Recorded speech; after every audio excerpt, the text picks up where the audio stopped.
Салам радиосунда жаңылыктар.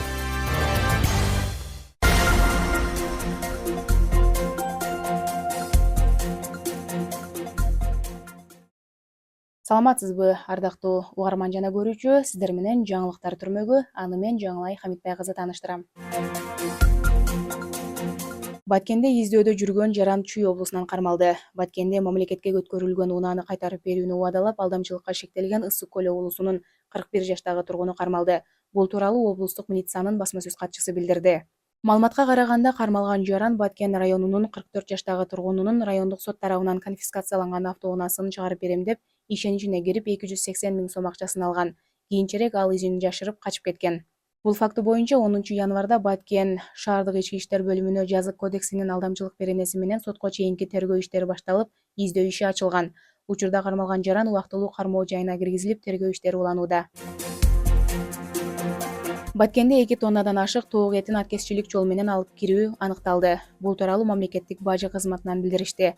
Маалыматка ылайык, Баткен районунун Бужум айылында НТА аттуу жарандын башкаруусундагы Mercedes-Benz Sprinter 515 үлгүсүндөгү унаа токтотулган. Унааны текшерүүдө жалпы салмагы 2295 килограммды түзгөн тоңдурулган тоок эти аныкталган. Жүктө бажылык коштомо кагазы жок болгон. Чогултулган материалдар Баткен облустук прокуратурага өткөрүлүп берилди. Баткенде тоок баккан фермерлер чет өлкөдөн жумурткаларды алып келүүнү токтотууну суранышууда. Баткенде тоок баккан фермерлер чет жактын жумурткаларын өлкөгө киргизбөөнү суранып жатышат. Бул тууралуу Турмуш басылмасы жазып чыкты. Маалыматка ылайык, 1 айдан бери Өзбекстандан кирген арзан баадагы жумурткалар жеке ишкерлердин ишин токтотуп салган. Ишкерлер өндүргөн жумурткалар сатылбай үйдө топтолуп калганын, ар биринде иштеген 10-15 жумушчунун да акысын бере албай жатканын, чара көрүлбөсө ишкерлерге кыйын болорун айтышты. Бул маселени чечип берүүсү үчүн фермерлер президент Садыр Жапаровго кайрылышкан.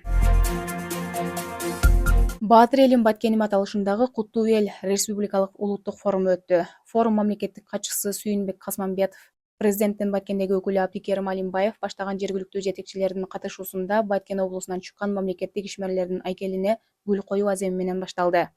Жетекчилер улуу инсандардын рухуна багыштап Куран окушту. Андан соң мамлекеттик катчы, облус башчысы баштаган жетекчилер бооз үй жасалгалары жана каада салт жөрөлгөлөр жөнүндө жасалган улуттук кол өнөрчүлүк көргөзмөсүн көрүп чыгышты.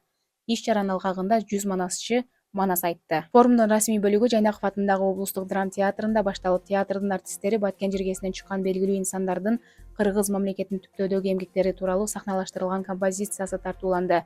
Белгилей кетсек, форум өлкө башчысы Садыр Жапаровдун инсандык, руханий, адеп ахлактык өнүгүүсү жана дене тарбиясы улуттук нарк жөнүндө кол койгон жарлыгынын жана кыргыз жараны концепциясынын ишке ашыруу максатында Кара Кыргыз автономдуу облусунун түзүлгөндүгүнүн 100 жылдыгына карата уюштурулду. Эл форумун өткөрүп, президент кол койгон идеология жаатындагы, нарктуулук, баалуулук жаатындагы 12 указдын аткаруу жана ишке ашыруу алкагында ушинтип республикаларда иш жүрүп келе жатат.